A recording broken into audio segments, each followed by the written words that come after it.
Hello everyone and welcome to another Pyro Gaming video. This week, one of the Nightfalls in the rotation is the Tree of Probabilities, and that is the Nightfall that drops the DFA. The DFA is a 140 archetype hand cannon with some of the best base stats for a hand cannon in the game, and it also comes with Rampage and Drop Mag.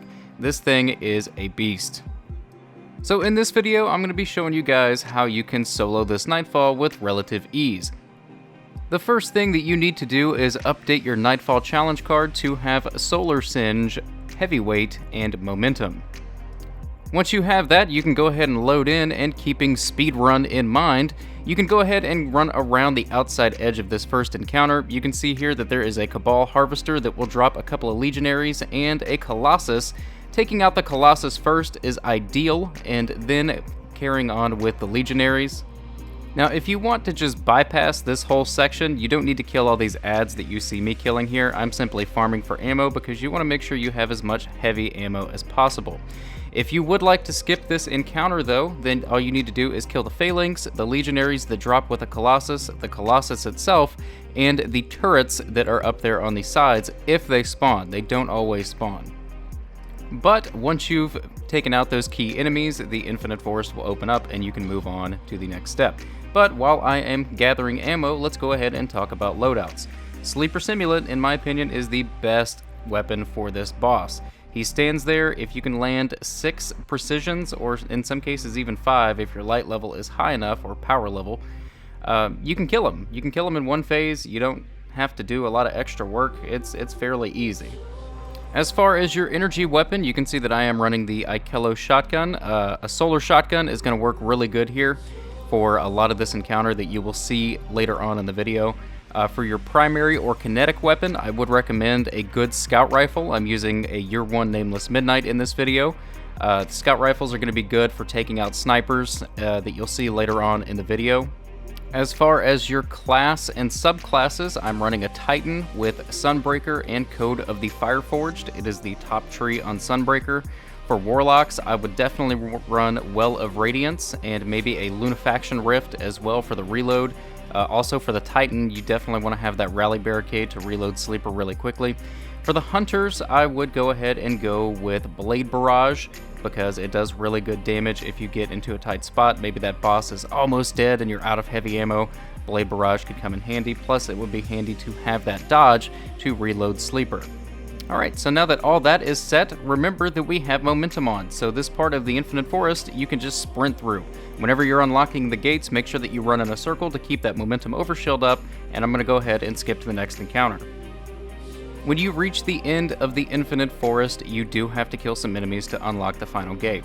Now this is where this scout rifle comes in handy because I like to jump to this platform over here to the left. I can throw down a rally barricade and just shoot continuously with my scout rifle, taking out the snipers first because they are the biggest threat since they have a ranged attack and solar burn is on.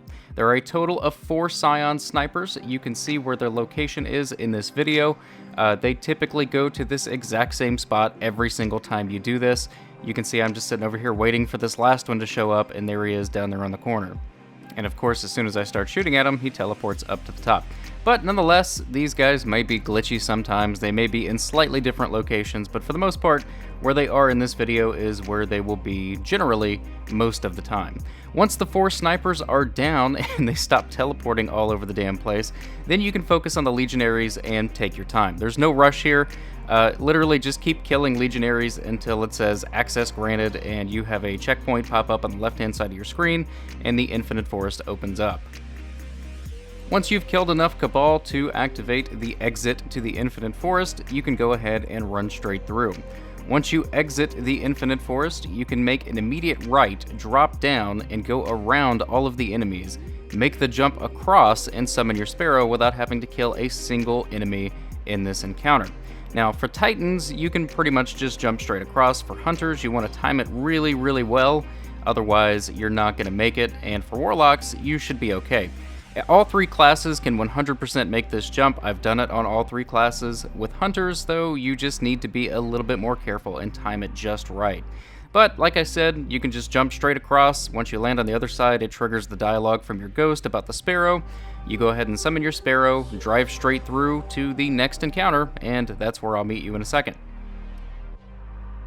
Now this part can get a little tricky, especially if it is Vex, and the reason being is because Solar Singe is on and these Vex snipers really hurt. So what you want to do is try to work your way down, and jumping to the platforms where the Vex snipers are, you want to try to take them out as you go, because they will shoot you from behind and they can kill you even with momentum on, as you'll see in just a second. However, if you can make it to this last Vex Goblin right here, kill him, you get the checkpoint, then it does not matter if you die, as you can see right here. You will get the checkpoint, and when you spawn back in, you will be at the boss section, and you will not have to go through this area again, and it makes life a little bit easier. Once you make it to the room where the boss spawns, you want to just go ahead and clear out all the ads. There will be a couple of Legionaries, possibly a few Vex. Sometimes the Cabal kill the Vex before you can even get in the room.